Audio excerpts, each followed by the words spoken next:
Mr. President, ladies and gentlemen, I didn't intend to come here this year. My country is at war, fighting for its life. But after I heard the lies and slanders leveled at my country by many of the speakers at this podium, I decided to come here and set the record straight.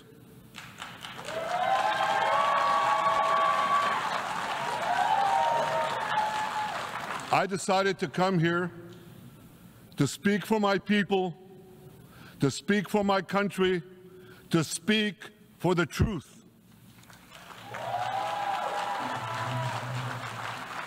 And here's the truth.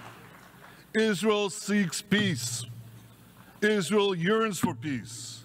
Israel has made peace and will make peace again.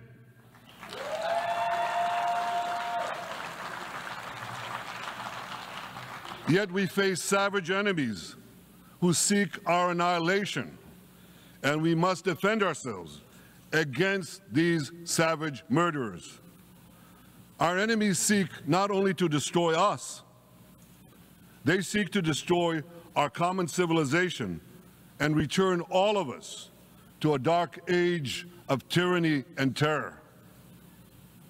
When I spoke here last year, I said we faced the same timeless choice that Moses put before the people of Israel thousands of years ago.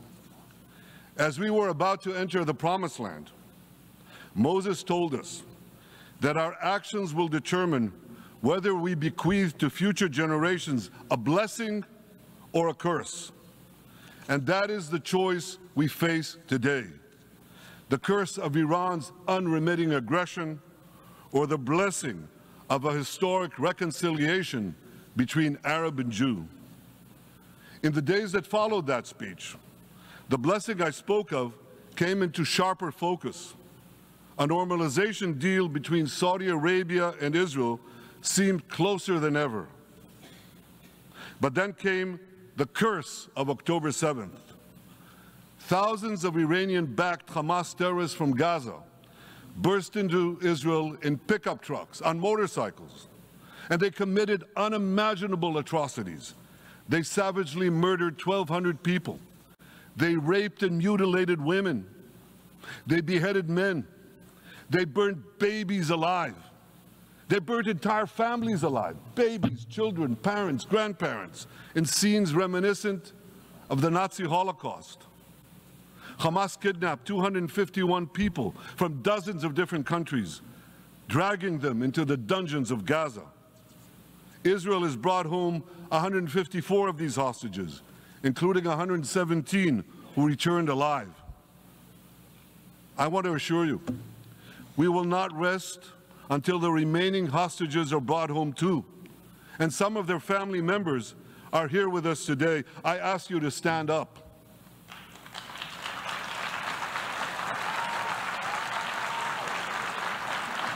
With us is Eli Stevie, whose son Idan was abducted from the Nova Music Festival. That was his crime.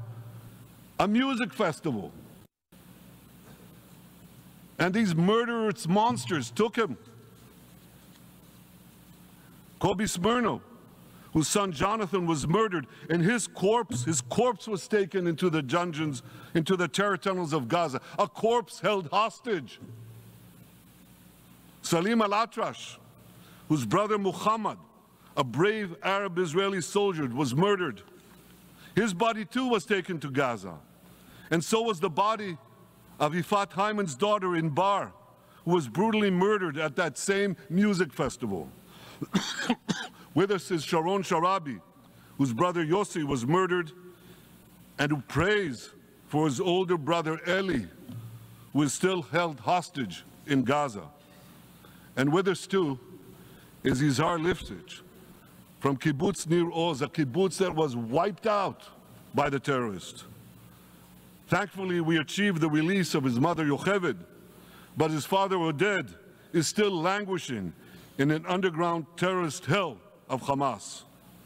I again promise you, we will return your loved ones home. We will not spare that effort until this holy mission is accomplished.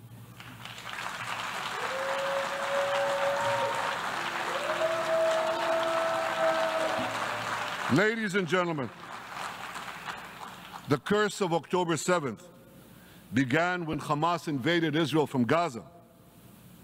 But it didn't end there. Israel was soon forced to defend itself on 6 more war fronts organized by Iran. On October 8th, Hezbollah attacked us from Lebanon. Since then, they fired over 8,000 rockets at our towns and cities, at our civilians, at our children. 2 weeks later, the Iran-backed Houthis in Yemen launched drones and missiles at Israel, the first of 250 such attacks, including one yesterday aimed at Tel Aviv. Iran's Shiite militias in Syria and Iraq have targeted Israel dozens of times over the past year as well. Fueled by Iran, Palestinian terrorists in Judea and Samaria perpetrated scores of attacks there and throughout Israel. And last April, for the first time ever, Iran directly attacked Israel from its own territory, firing 300 drones, cruise missiles, and ballistic missiles at us. I have a message for the tyrants of Tehran. If you strike us, we will strike you. There is no place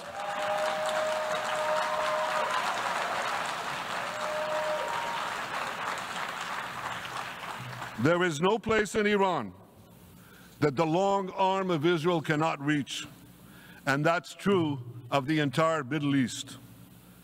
Far from being lambs led to the slaughter, Israel's soldiers have fought back with incredible courage and with heroic sacrifice. And I have another message for this assembly and for the world outside this hall. We are winning.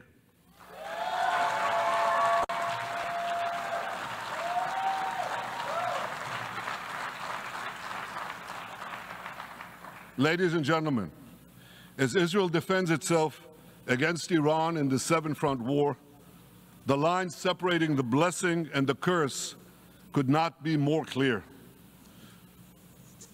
This is the map I presented here last year. It's a map of a blessing. It shows Israel and its Arab partners forming a land bridge connecting Asia and Europe between the Indian Ocean and the Mediterranean Sea. Across this bridge, we will lay rail lines, energy pipelines, fiber optic cables, and this will serve the betterment of 2 billion people. Now look at this second map. It's a map. Look at the second map. It's a map of a curse. It's a map of an arc of terror that Iran has created and imposed from the Indian Ocean to the Mediterranean. Iran's malignant arc has shut down international waterways. It cuts off trade. It destroys millions, destroys nations from within, and inflicts misery on millions. On the one hand, a bright blessing, a future of hope. On the other hand, a dark future of despair. And if you think this dark map is only a curse for Israel, if you think that, then you should think again. Because Iran's aggression, if it's not checked, will endanger every single country in the Middle East and many, many countries in the rest of the world. Because Iran seeks to impose its radicalism well beyond the Middle East. That's why it funds terror networks on 5 continents. That's why it builds ballistic missiles for nuclear warheads to threaten the entire world. For too long, the world has appeased Iran. It turns a blind eye to its internal repression. It turns a blind eye to its external aggression. Well, that appeasement must end, and that appeasement must end now.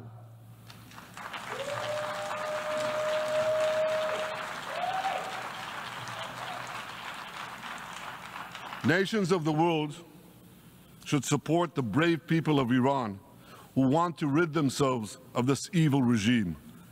Responsible governments should not only support Israel in rolling back Iran's aggression, they should join Israel. They should join Israel in stopping Iran's nuclear weapons program. In this body, in the Security Council, we're going to have a deliberation in a few months. And I call on the Security Council to snap back UN Security Council sanctions against Iran, because we must all do everything in our power to ensure that Iran never gets nuclear weapons.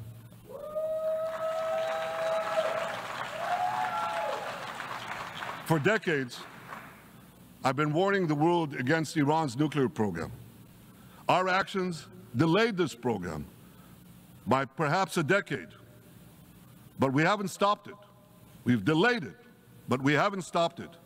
Iran now seeks to weaponize its nuclear program for the sake of the peace and security of all your countries.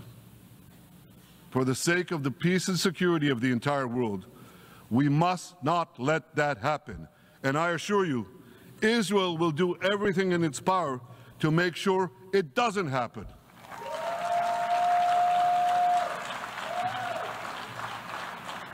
So, ladies and gentlemen, the question before us is simple. Which of these two maps that I showed you will shape our future? Will it be the blessings of peace and prosperity for Israel, our Arab partners, and the rest of the world? Or will it be the curse in which Iran and its proxies spread carnage and chaos everywhere? Israel has already made its choice. We've decided to advance the blessing. We're building a partnership for peace with our Arab neighbors while fighting the forces of terror that threaten that peace. For nearly a year, the brave men and women of the IDF have been systematically crushing Hamas's terror army that once ruled Gaza. On October 7th, the day of that invasion into Israel, that terror army numbered nearly 40,000 terrorists. It was armed with more than 15,000 rockets. It had 350 miles of terror tunnels, an underground network bigger than the New York subway system, which they used to wreak havoc above and below ground. A year later, the IDF has killed or captured more than half of these terrorists, destroyed over 90% of their rocket arsenal, and eliminated the key segments of their terror tunnel network. In major military operations,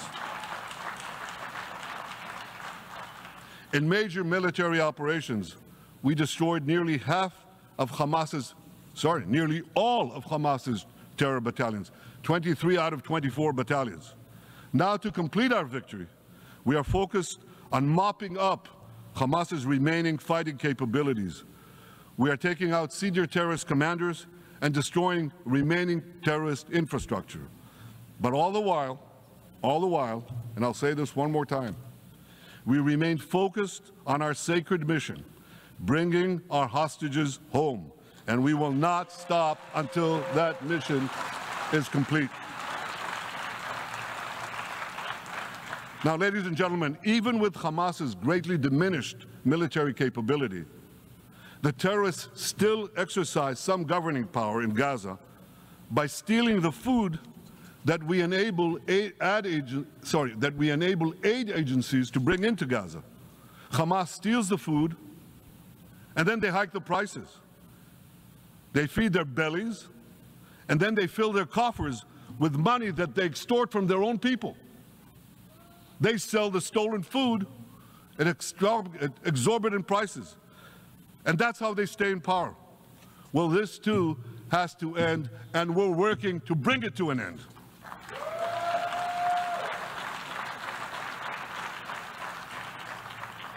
And the reason is simple. Because if Hamas stays in power, it will regroup, rearm, and attack Israel again and again and again, as it is vowed to do. So Hamas has got to go.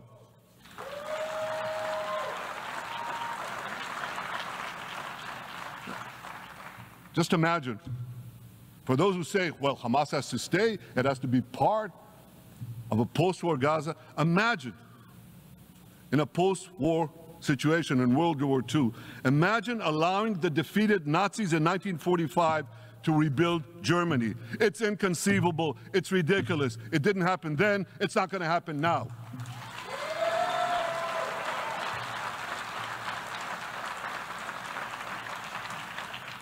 This is why Israel will reject any role for Hamas in a post-war Gaza. We don't seek to resettle Gaza.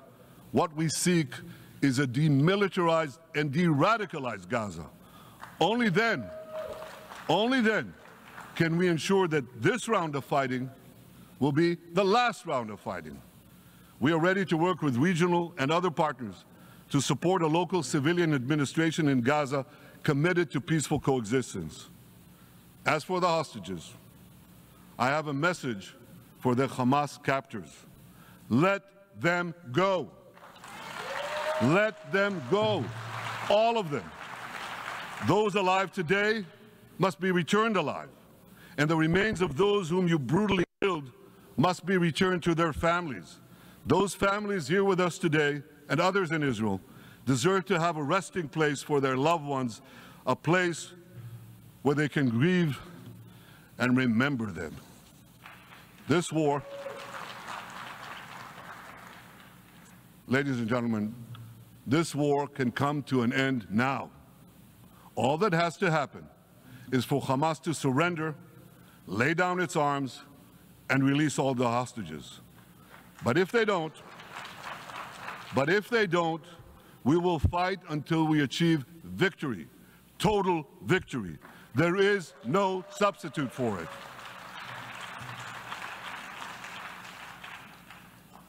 Israel must also defeat Hezbollah in Lebanon. Hezbollah is the quintessential terror organization in the world today. It has tentacles that span in all continents. It has murdered more Americans and more Frenchmen than any group except bin Laden. It's murdered the citizens of many countries represented in this room. And it has attacked Israel viciously over the last 20 years, in the last year, completely unprovoked. A day after the Hamas massacre, on October 7th, Hezbollah began attacks against Israel, which forced more than 60,000 Israelis on our northern border to leave their homes, becoming refugees in their own land. Hezbollah turned vibrant towns in the north of Israel into ghost towns. So I want you to think about this in equivalent American terms. Just imagine if terrorists turned El Paso and San Diego into ghost towns. Then ask yourself, how long would the American government tolerate that? A day? A week? A month?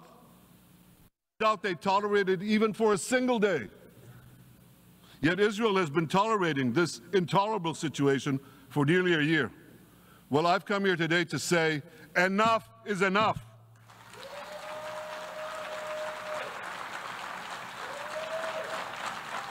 We won't rest until our citizens can return safely to their homes. We will not accept a terror army perched on our northern border, able to perpetrate another October 7th-style massacre. For 18 years, Hezbollah brazenly refused to implement UN Security Council Resolution 1701, which requires it to move its forces away from our borders. Instead, Hezbollah moved right up to our border. They secretly dug terror tunnels to infiltrate our communities and indiscriminately fired thousands of rockets into our towns and villages. They fire these rockets and missiles not from military sites, not from that. They do that too. But they fire those rockets and missiles after they place them in schools, in hospitals, in apartment buildings, and in the private homes of the citizens of Lebanon. They endanger their own people. They put a missile in every kitchen, a rocket in every garage. I said to the people of Lebanon this week, Get out of the death trap that Hezbollah has put you in. Don't let Nasrallah drag Lebanon into the abyss. We're not at war with you. We're at war with Hezbollah, which has hijacked your country and threatens to destroy ours. As long as Hezbollah chooses the path of war, Israel has no choice, and Israel has every right to remove this threat and return our citizens to their homes safely. And that's exactly what we're doing.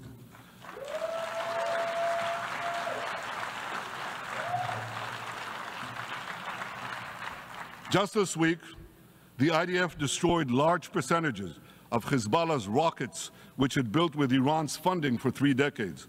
We took out senior military commanders who not only shed Israeli blood, but American and French blood as well.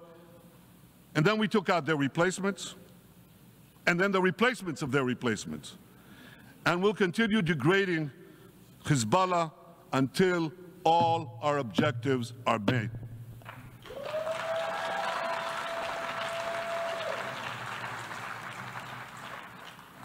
Ladies and gentlemen, we're committed to removing the curse of terrorism that threatens all civilized societies. But to truly realize the blessing of a new Middle East, we must continue the path we paved with the Abraham Accords 4 years ago. Above all, this means achieving a historic peace agreement between Israel and Saudi Arabia.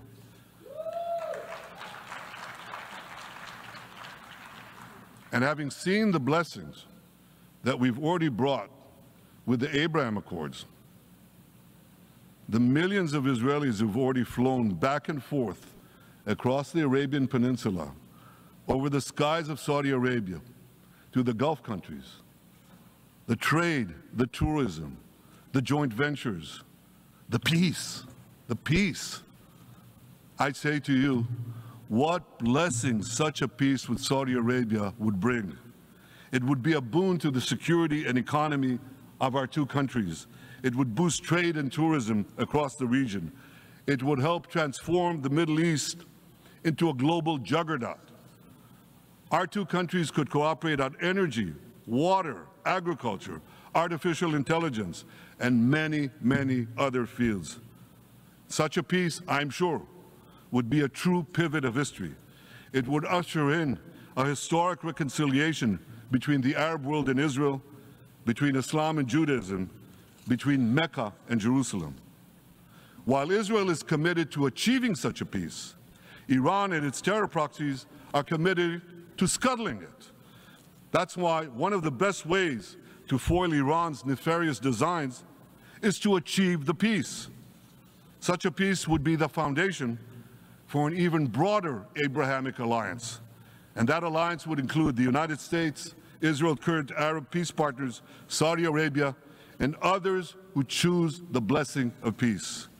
It would advance security and prosperity across the Middle East and bring enormous benefits to the rest of the world. With American support and leadership, I believe this vision can materialize, and much sooner than people think. And as the Prime Minister of Israel, I will do everything in my power to make it happen. This is an opportunity that we and the world should not let go by.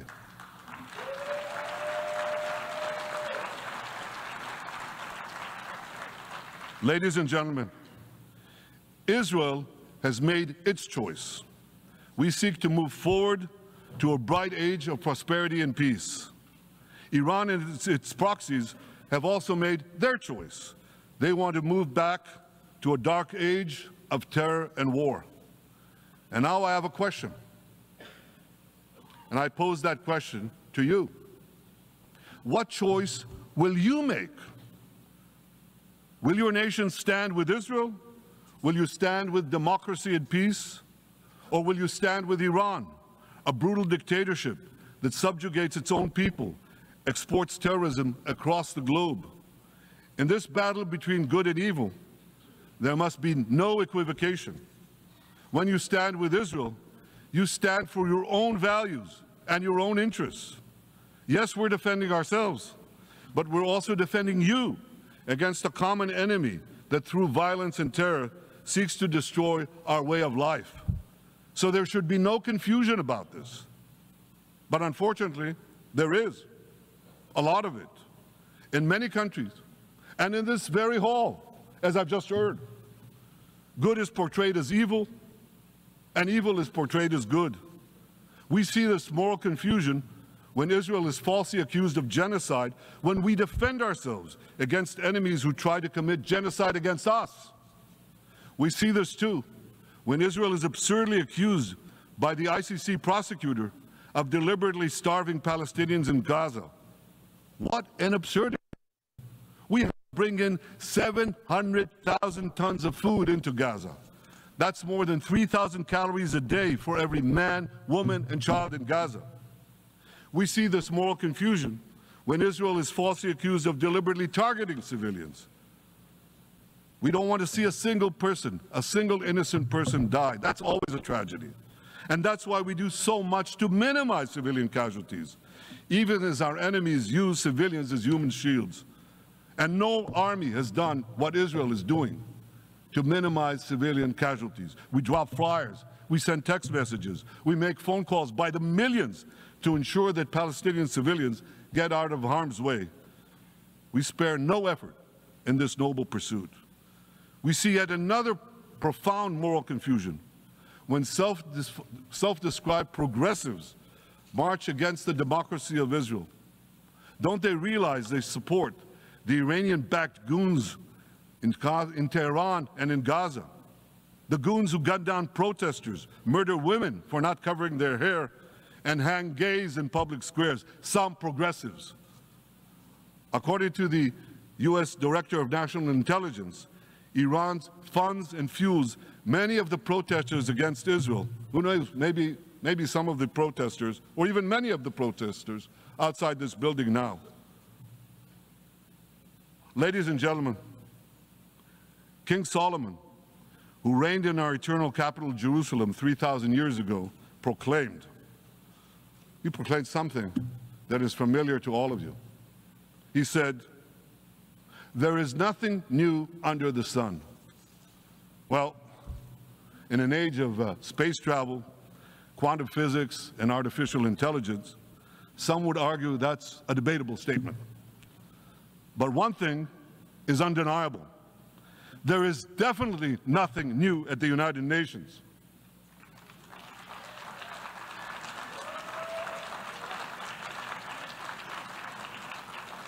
Take it from me. I first spoke from this podium as Israel's ambassador to the UN in 1984. That's exactly 40 years ago. And in my maiden speech here, I think it's the same podium, by the way. In my maiden speech here, I spoke against a proposal to expel Israel from this body. 4 decades later, I find myself defending Israel against that same preposterous proposal. And who's leading the charge this time?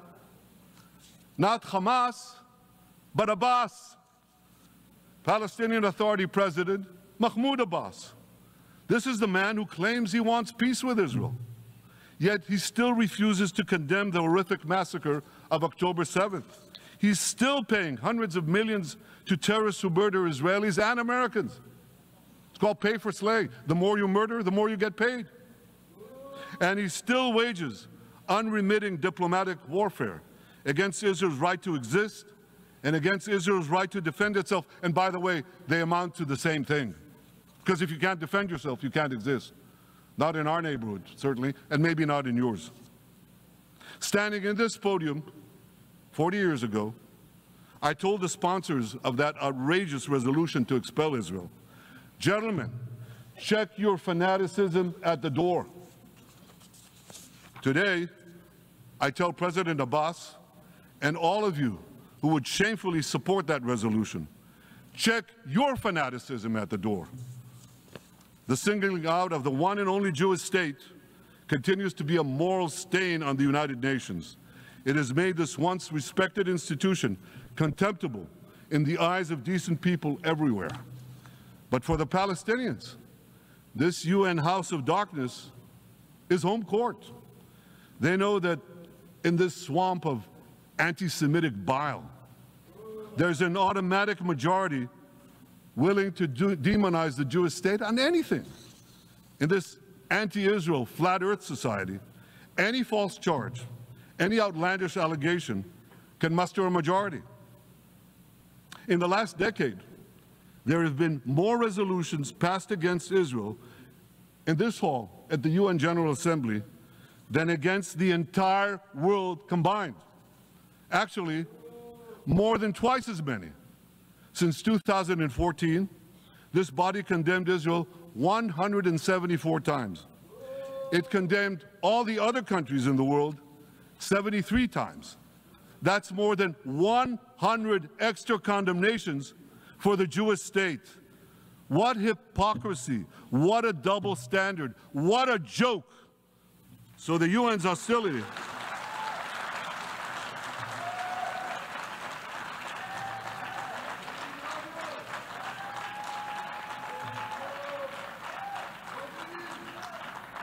So all the speeches you heard today, all the hostility directed at Israel this year, it's not about Gaza. It's about Israel. It's always been about Israel's very existence. And I say to you, until the Jewish state is treated like other nations, until this anti-Semitic swamp is drained, the UN will be viewed by fair-minded people everywhere as nothing more than a contemptuous farce. Now, given the anti-Semitism at the UN, it should surprise no one that the prosecutor at the ICC, one of the UN's affiliated organs, is considering issuing arrest warrants against me and Israel's defense minister, the democratically elected leaders of the democratic state of Israel. The ICC prosecutors rushed to judgment. His refusal to treat Israel with its independent courts the way other democracies are treated is hard to explain by anything other than pure anti-Semitism. Ladies and gentlemen, the real war criminals are not in Israel. They're in Iran. They're in Gaza, in Syria, in Lebanon, in Yemen. Those of you who stand with these war criminals, those of you who stand with evil against good, with a curse against the blessing, those of you who do so should be ashamed of yourselves.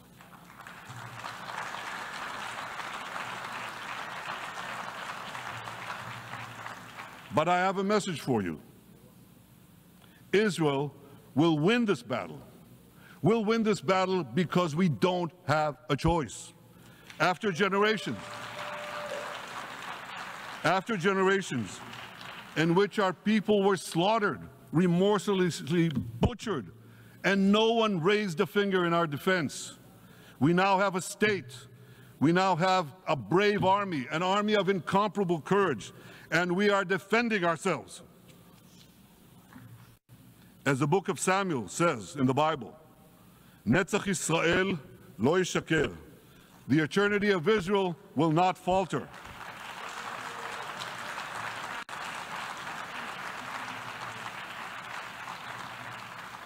In the Jewish people's epic journey from antiquity, in our odyssey through the tempests and upheavals of modern times, that ancient promise has always been kept, and it will hold true for all time.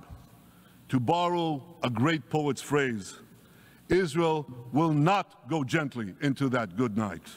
We will never need to rage against the dying of the light, because the torch of Israel will forever shine bright.